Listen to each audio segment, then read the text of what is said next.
Advise less when you should be advised. I speak wisdom to you. Advise less when you should be advised. Don't be fooled with having a little ministry and you start building it for two months. And then you start, the first invitation you get. Listen to me. Any minister here, and I know there are many, the minute you get your first, notice the word is international. Please, is it wasted knowledge or should I tell you? Have you allowed me? Have I asked permission? Can I go ahead? Correct. Any minister of the gospel that has not gone to international ministry, and let me explain to you, traveling is not international ministry. That your name begins to enter into the corridors of international ministry. I know what I'm saying.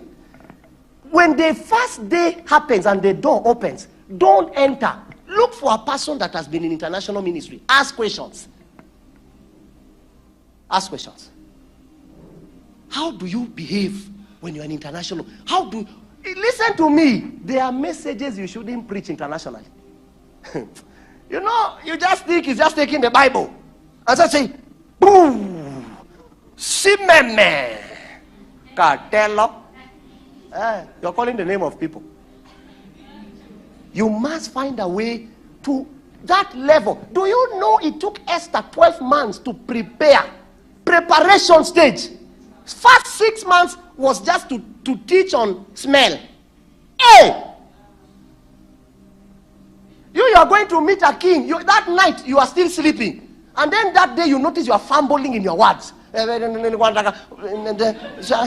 Because you did not take time to. There are people you should refuse to meet until you have aligned. You should refuse the meeting. You don't just receive an open door and go there and say, hey, when you are there,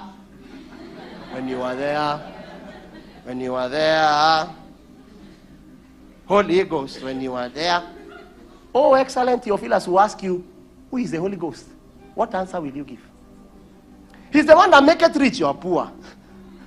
Who is the Holy Ghost? Because the attributes of the Holy Ghost is not wealth.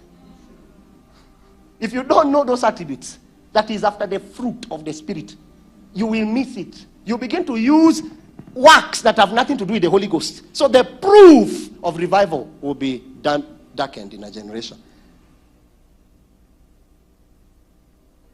You just go in and we went to South Africa. So first time I'd gone, I ministered with my father in the Lord, Apostle Arome. I sat down. I watched how that man would do things, including holding a microphone. And I know I've preached for 12, 14 years. But I've never been to South Africa. So I needed to be trained. I watched. I came the next day. They now invited me personally. A big ministry. We went to that ministry, finished. Went to another one, finished. Went to another one, finished. Inside South Africa, I think we took planes over 5 times. Journeying from Pretoria, Cape Town, Johannesburg, moving to preach. All that time I was watching. They tried to give me an opportunity to preach. I said, hey, Daddy, let me, please. I didn't come to preach. I want to study how this thing is done. They told you if you say those words, you're going to be diminished. Now, that little muscle you have, who has it changed? It hasn't even changed you. And you want to export it. You want to export what has not worked for you. You want to teach others prosperity when you don't even know how to spell the name. You want to teach people how to laugh when you have the darkest heart. That which Jesus began to do and teach. Today we teach and do. The teacher teaches what he doesn't do. A life we don't live, yet we are trying to impose on others. You don't laugh, and you are trying to teach on laugh.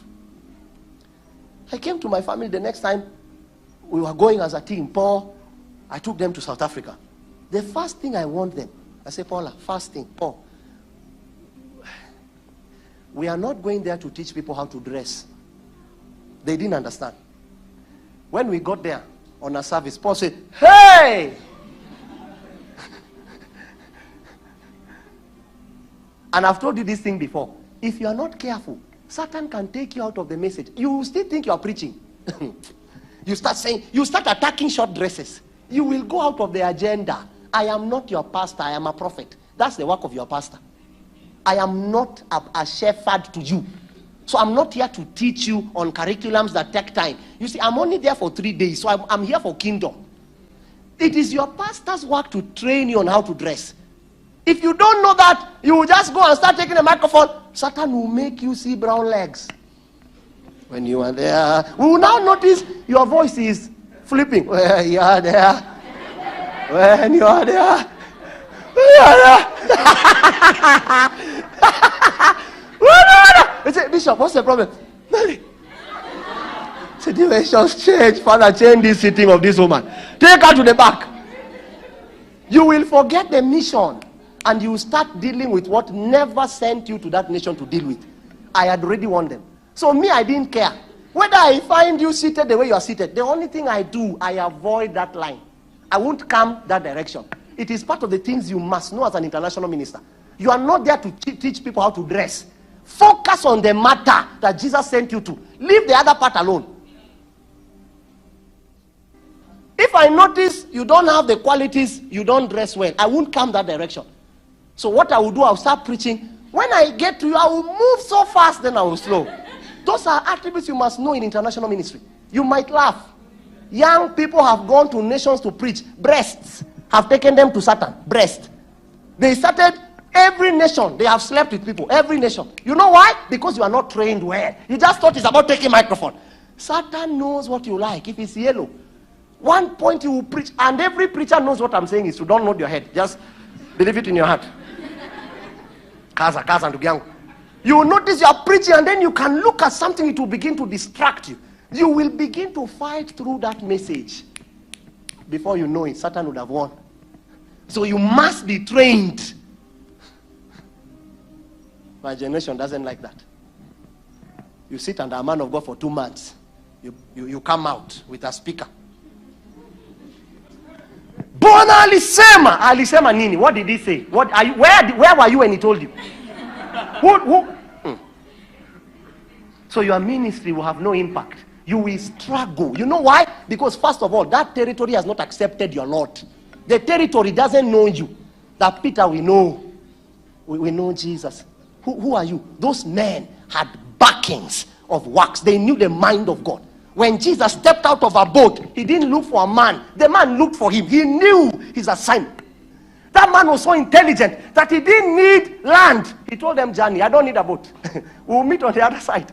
Hey, that's a man that has known. Those are possibilities in the mind of God. He has checked his thoughts and he knows he doesn't need boats. He can teleport and reap the nations for you.